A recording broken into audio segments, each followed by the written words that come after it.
Di penjara Jepang, seorang tahanan culun diperlakukan bagai babu hina oleh pihak penjara. Setiap hari ia harus mengepel seluruh lantai sendirian tanpa seorang pun membantunya. Namun hidupnya kemudian seketika berubah setelah bebas dari sana, yang mana ia mulai terlibat ke dalam dunia geng hingga akhirnya menjadi bos Yakuza. Lantas bagaimanakah semuanya bermula? Beginilah kisahnya.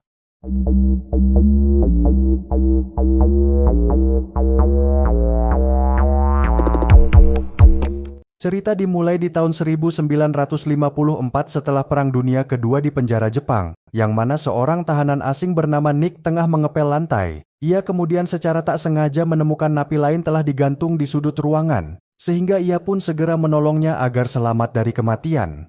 Namun akibat tindakan tersebut, Nick bersama si napi lantas diseret dengan paksa. Sang kepala sipir menunjukkan sebuah kertas lalu memukul si narapidana. Ia bernama Kiyoshi yang telah ketahuan mencoba mengirim pesan kepada klan Yakuzanya. Sang kepala sipir pun memerintah agar Nick diisolasi ke ruangan tanpa jendela. Setelah dihukum dan disiksa, keduanya kemudian ditempatkan di sel yang sama. Kiyoshi berkata bahwa ia harus pergi ke rumah sakit agar anak buahnya bisa menjemputnya. Oleh karena itu, ia meminta Nick memastikan rencananya berjalan sempurna. Nick hanya mengangguk ragu tanpa tahu harus menjawab apa. Di hari yang ditentukan, Kiyoshi yang telah mendapatkan pisau lantas membelah perutnya. Dengan panik, Nick seketika memanggil para sipir sehingga Kiyoshi pun segera dibawa. Beberapa bulan berselang, Nick dijemput di gerbang penjara oleh orang yang tak dikenalnya. Ia kemudian dibawa menuju klan Shiromatsu, yang adalah geng Yakuza penguasa Osaka. Seorang pimpinan klan bernama Orochi lantas berterima kasih atas jasanya. Ia berkata bahwa atas rekomendasi Kiyoshi, klan Shiromatsu sekali lagi membutuhkan bantuannya, yakni untuk bernegosiasi dengan seorang pengusaha Amerika yang telah menolak tawaran kontrak mereka.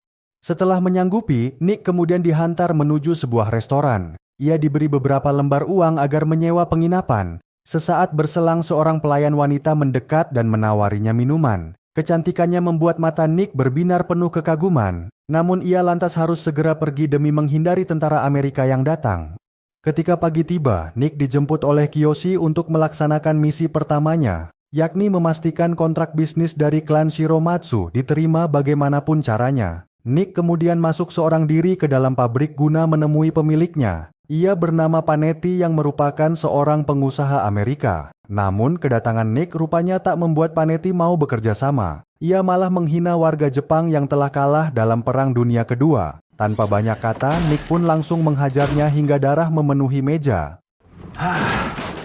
Malam harinya di klub malam, klan Shiromatsu yang tengah berkumpul lantas tiba-tiba didatangi oleh geng saingan, yakni anak buah klan Seizu yang tidak terima atas apa yang telah Nick lakukan. Sebab sejak awal Panetti dengan mereka sudah menjalin kemitraan.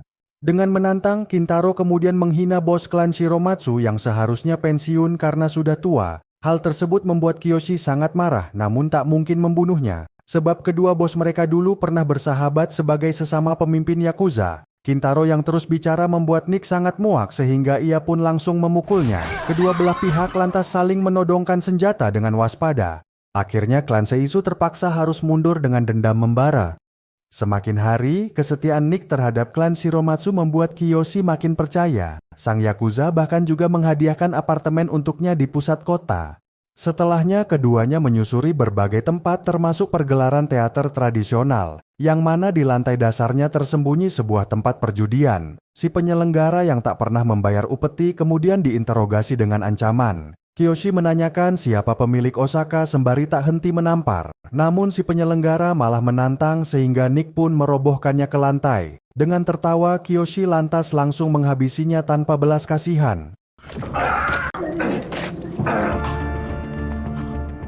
Sebagai orang asing, keterlibatan Nick ke dalam klan membuat Orochi tidak senang. Namun Kiyoshi tidak memedulikan karena yang paling penting baginya adalah kesetiaan. Sesaat berselang Kiyoshi kemudian diberitahu bahwa adiknya juga sedang berada di bar. Ia bernama Miyu yang pernah bertemu secara tak sengaja dengan Nick di restoran. Kiyoshi lantas memerintahnya pulang karena khawatir klan Seizu datang. Nick diminta mengantar karena Miyu masih dalam pengaruh minuman.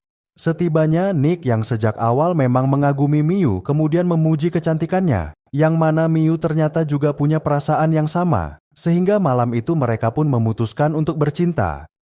Keesokan harinya, Kiyoshi menawarkan Nick sebuah misi rahasia yang hanya diketahui oleh mereka berdua, yakni membeli senjata selundupan di pelabuhan dari oknum Angkatan Darat Amerika, yang mana Nick harus bertindak sendirian tanpa boleh membawa nama klan mereka. Jika berhasil, maka kekuatan Shiromatsu akan berlipat ganda, tapi jika gagal, maka Nick harus menanggung sendiri resikonya. Dengan sukarela, Nick pun langsung menyatakan bersedia.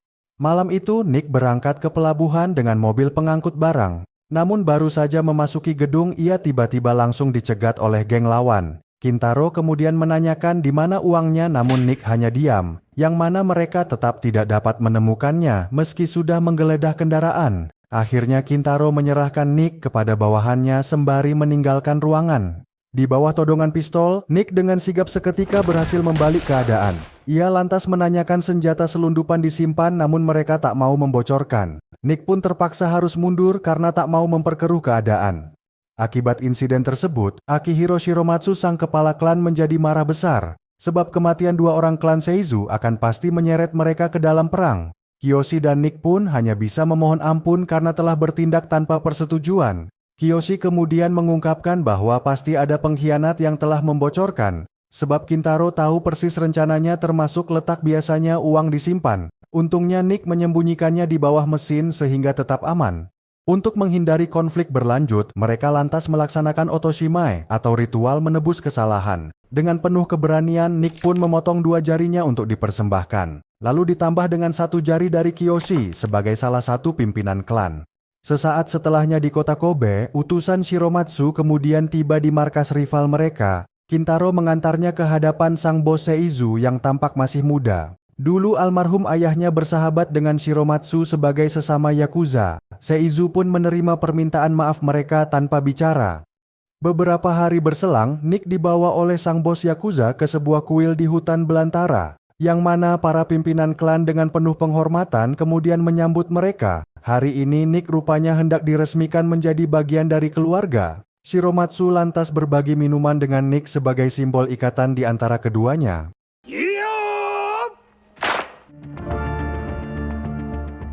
Malam harinya selagi berpesta, Kiyoshi berbicara kepada Nick soal adiknya. Ia berkata bahwa Miu tidak boleh menikah dengan seorang Yakuza, sebab nyawanya akan pasti terancam sebagaimana kejadian terhadap bos mereka, yang mana dulu istri dan anak Shiromatsu telah dibunuh dalam perang antar Yakuza. Namun demikian, Nick tidak bisa menghapus cintanya begitu saja. Keduanya tetap tinggal bersama dalam satu rumah bagai keluarga. Setiap malam Miu dengan mesra menemani Nick yang membuat tato khas Yakuza. Orochi yang melihat gerak-gerik mereka tentu saja menjadi makin tak suka. Namun Nick tidak memedulikan dan tetap bekerja dengan setia. Posisinya pun makin dipercaya oleh anggota klan lainnya. Hingga suatu hari, bos Seizu mengutus dua broker saham untuk menawarkan investasi bersama, yang mana dalam 10 tahun ke depan saham tersebut akan menghasilkan ratusan juta dolar Amerika. Namun Shiromatsu yang memegang teguh tradisi lama merasa sangat terhina, sebab Seizu lebih memilih mengirim utusan daripada menemuinya secara tatap muka. Orochi yang mencoba membujuk pun ditolak oleh sang bos begitu saja. Setelahnya di bar, Orochi yang mabuk parah diminta oleh Kiyoshi untuk segera pulang. Dengan kesal, Orochi kemudian berkata bahwa Shiromatsu seharusnya terbuka terhadap perkembangan zaman. Namun Kiyoshi menegaskan bahwa bukan hak mereka untuk memutuskan. Sesaat berselang, Nick yang hendak berdiri mengikuti Kiyoshi lantas Orochi tahan. Dengan setengah mabuk, ia pun bercerita bagaimana ia dan Kiyoshi bisa berteman. Bahwa dulu saat kecil Orochi telah dipukul oleh ayahnya karena menghilangkan uang. Saat itulah ia bertemu Kiyoshi yang membantunya membalaskan dendam, yakni dengan membunuh ayahnya sendiri yang selalu bertindak kasar. Kiyoshi kemudian menyela ceritanya dan sekali lagi memerintahnya pulang. Namun tanpa ada yang tahu, Orochi ternyata pergi menemui Miu yang baru selesai bekerja. Mereka rupanya pernah berpacaran yang mana Orochi masih tetap cinta. Fakta bahwa Miu menyukai Nick membuatnya sangat kecewa. Orochi lantas mencoba memerkosa dengan kasar tanpa memedulikan risikonya. Hingga akhirnya ia pun tersadar lalu pergi dari sana. Sehari berselang di sebuah pergelaran sumo, dua pegulat saling menjatuhkan di atas arena pertarungan. Di antara penonton terlihat klan Seizu tengah menunggu tamu mereka datang. Malam ini kedua klan akan mengadakan pertemuan untuk meluruskan kesalahpahaman. Shiromatsu yang tiba kemudian dipersilahkan duduk di jajaran kursi depan. Dengan tenang, Seizu menjelaskan bahwa ia tidak pernah bermaksud menghina. Ia mengirim utusan tidak lain adalah untuk menawarkan investasi bersama, sehingga Shiromatsu bisa pensiun dengan tenang di bawah perlindungannya. Namun Shiromatsu lantas menegaskan bahwa satu istana tidak bisa diperintah oleh dua raja. Ia juga tidak butuh perlindungan siapapun karena ia akan tetap menjadi Yakuza. Akhirnya pertemuan mereka pun berakhir dengan tensi yang makin membara. Dari sana, Orochi dan Kiyoshi memimpin para Yakuza menyusuri pasar. Nick yang berjalan paling belakang kemudian disapa oleh kenalannya dari masa silam. Ia bernama Pauli yang dulu adalah bawahannya dalam ketentaraan. Nick rupanya adalah mantan Angkatan Darat Amerika yang telah dinyatakan meninggal. Dengan heran, Pauli mengungkapkan keterkejutannya bahwa mantan kaptennya tersebut ternyata baik-baik saja. Ia lantas meminta agar Nick bercerita untuk mengetahui kisahnya. Namun Nick seketika menolak tanpa banyak bicara. Pauli yang tersinggung pun mengancam untuk melaporkannya ke pengadilan militer Amerika. Akhirnya dengan terpaksa Nick mengajak Pauli ke apartemennya. Setelah menyuguhkan bir, ia pun seketika menggorok leher si tentara tanpa iba.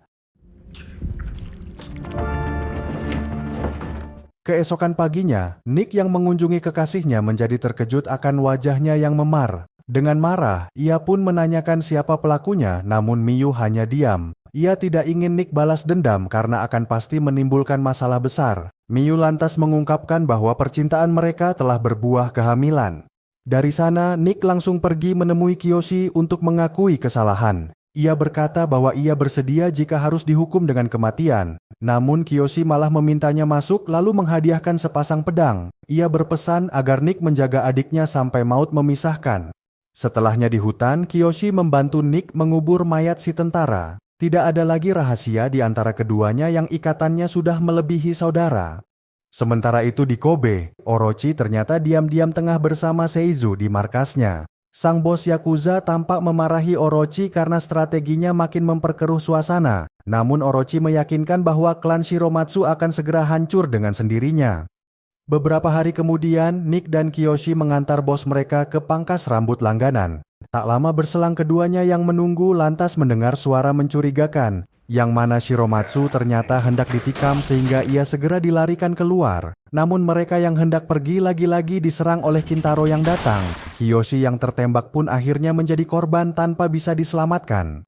Akibat serangan tersebut, para petinggi Shiromatsu langsung mengadakan pertemuan. Seorang Yakuza bernama Ryo berkata bahwa sepertiga dari mereka telah mengkhianati klan, sehingga mereka tidak mungkin menang jika langsung melawan sekarang. Namun Nick lantas menegaskan bahwa kematian Kiyoshi harus terbalaskan. Dengan penuh kemarahan, Shiromatsu pun memutuskan untuk memulai perang. Tanpa menunggu lama, para anggota klan Shiromatsu lantas langsung melakukan gerilya. Mereka menyergap orang-orang Seizu di berbagai tempat lalu dibunuh seketika. Demi menghindari lebih banyak korban berjatuhan, Seizu akhirnya mengirim seorang bocah jalanan. Ia meminta agar besok Shiromatsu datang ke pelabuhan yang merupakan wilayah netral, yakni untuk mencari solusi damai dan mengakhiri perang. Keesokan paginya, sang Yakuza penguasa Osaka kemudian tiba di tempat pertemuan. Begitu pula dengan geng lawan yang memang sudah menunggu dengan tak sabar. Sesaat berselang Seizu lantas mengutus perwakilannya yang ternyata adalah Orochi si pengkhianat klan. Dengan tenang Shiromatsu pun juga mendekat tanpa pengawalan. Bagai membujuk anak yang tersesat, Shiromatsu meminta Orochi kembali sembari memeluknya. Ketulusan tersebut membuat mata Orochi menjadi berkaca-kaca. Namun ia tiba-tiba mengeluarkan pisau dan seketika menikam Shiromatsu secara tak terduga. Nick dan anak buahnya pun juga dikepung sehingga tak bisa berbuat apa-apa. Dengan sombong, Orochi berkata kepada Nick bahwa Seizu masih mau berbelas kasihan karena iba. Mereka akan tetap dibiarkan hidup asal meninggalkan dunia Yakuza. Ia kemudian segera beranjak pergi untuk menyusul bos barunya. Anak buah Shiromatsu yang hendak mengejar lantas ditembak begitu saja. Malam itu, Nick pun diam-diam langsung pergi menuju rumah kekasihnya. Miyu kemudian diminta segera berkemas untuk pergi dari sana. Ia lantas juga menghubungi teman-temannya yang tersisa agar waspada. Ketika pagi tiba, Nick berjalan sendirian dengan menenteng pedang warisan. Ia kemudian sampai di sebuah rumah besar yang ternyata adalah markas lawan. Kedatangannya lantas mengejutkan semua orang sehingga ia pun langsung dibekuk ke lantai.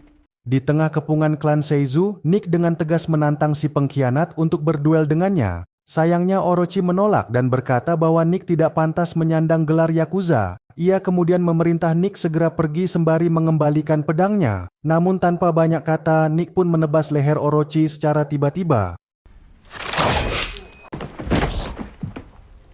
Setelahnya Seizu rupanya berbaik hati dengan membiarkan Nick keluar begitu saja. Ia kemudian pergi menemui kekasihnya yang tengah dijaga oleh para saudara klannya. Hari itu Nick lantas dinobatkan sebagai bos baru dalam dunia Yakuza.